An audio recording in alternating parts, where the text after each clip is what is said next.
Hello मेरे प्यारे प्यारे और छोटे छोटे दोस्तों, I welcome you all on my YouTube channel Sumit education. I hope आप सब बहुत बढ़िया होंगे और रोज़ तारों को देखते ज़रूर होंगे। और जब तारों को देखते होंगे तो आपके मन में भी आता होगा, ये तारे आते कहाँ से हैं, ये तारे बनते कैसे हैं और ये सब क्या होता है। तो चलें आज तारों की जर्नी पे।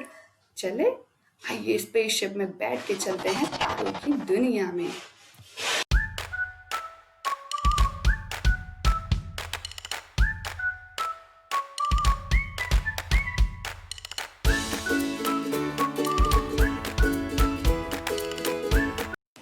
ओके, तो हम पहुंच चुके हैं हमारी आकाश गंगा में। यस, देखो कैसी ये रोटेटिंग डिस्क है ना, ये है हमारी आकाश गंगा। और आपको पता है ऐसी कई सारी आकाश गंगाएं या फिर गैलेक्सीज हमारे ब्रह्मांड में हैं। और ये गैलेक्सी में होते हैं कई सारे स्टार्स या फिर तारे, कई सारे ग्रह, उपग्रह, धूमकेतु, एस्टेरॉइड्स एटसेट्रा एटसेट्रा। ओके, तो थोड़ा और पास चले हमारी गैलेक्सी में। ओके, तो हम पहुंचते हैं हमारे तारों पर। सी कैसे ये ब्लिंक कर रहे हैं, कैसे ये शाइन कर रहे हैं। और आपको पता है ये शाइन क्यों करते हैं या फिर ये चमकते क्यों हैं? क्योंकि इनके अंदर दिन रात होते हैं विस्फोट। यस, दिन रात इनके अंदर गैसेस जलती रहती हैं, हाइड्रोजन और हीलियम गैसेस जलती रहती हैं। और आपको पता है हमारा सूर्य भी एक तारा है और वो धरती के सबसे पास का तारा है। देखो कैसे जल रहा है ये सूर्य, इसके अंदर हाइड्रोजन और हीलियम गैसेस दिन रात जलती हैं। और जैसी हमारी फैमिली होती है ना, वैसी होती है हमारे सूर्य की फैमिली, जिसे हम कहते हैं सौर्य मंडल या सौर परिवार। और उसके परिवार के ग्रह और उपग्रह और क्षुद्रिकाएं, कॉमेट्स, वो सभी सूर्य के चक्कर लगाते रहते हैं। देखो कैसे चक्कर लगा रहे हैं। ठीक है, तो थोड़ा चलते हैं हमारे ग्रहों के पास भी। तो सबसे पहला ग्रह है, अच्छा पहला ग्रह जो होता है, आपको पता है जो ग्रह होते हैं वो सूर्य के चक्कर लगाते हैं और वो खुद लाइट नहीं जनरेट कर पाते। उन्हें लाइट कहाँ से मिलती है? हमारे सूर्य से। ठीक है, तो जो पहला ग्रह है वो है हमारा मरकरी या फिर बुध, और यह हमारे सूर्य के सबसे पास का ग्रह है। और यह सबसे गर्म ग्रह भी है और यह सबसे छोटा ग्रह भी है।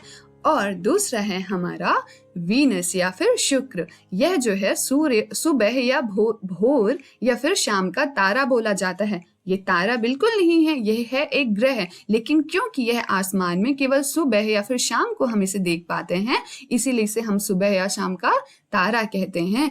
और यह पूरे सौरमंडल का सबसे चमकीला ग्रह है।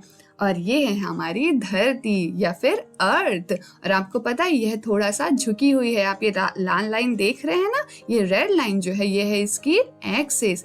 हाँ जी बिल्कुल। और आपको पता है केवल एक ऐसा प्लेनेट यही है जहाँ पे जीवन संभव है, क्योंकि हमारे पास है पानी और हमारे पास है हमारा वायुमंडल। ठीक है, अब अगला है हमारा लाल ग्रह या फिर हमारा मंगल।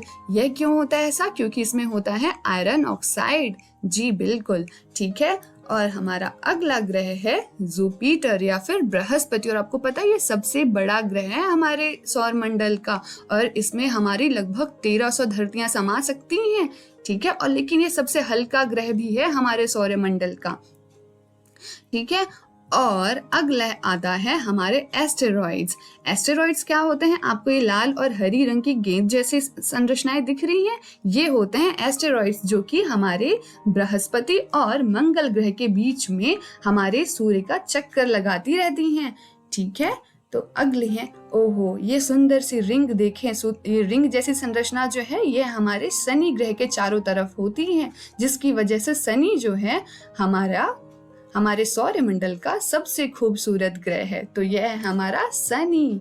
अब अगला ग्रह है हमारा यूरेनस या फिर अरुण। आपको पता है सारे जो ग्रह हैं वो हमारे सूरज का चक्कर पश्चिम से पूर्व दिशा की ओर लगाते हैं, किंतु जो हमारा शुक्र और हमारा यूरेनस या फिर अरुण है वो हमारे सूर्य का चक्कर पूर्व से पश्चिम दिशा में लगाता है, यानी सबके विपरीत दिशाओं में लगाता है। ठीक है, और आपको पता है सारे ग्रह कैसे घूमते हैं? लट्टू की तरह घूमते हैं हमारे सूर्य के चारों तरफ। लेकिन हमारा केवल यूरेनस जो है या फिर अरुण जो है वह एक बॉल या फिर गेंद की तरह लुढ़कते हुए घूमता है।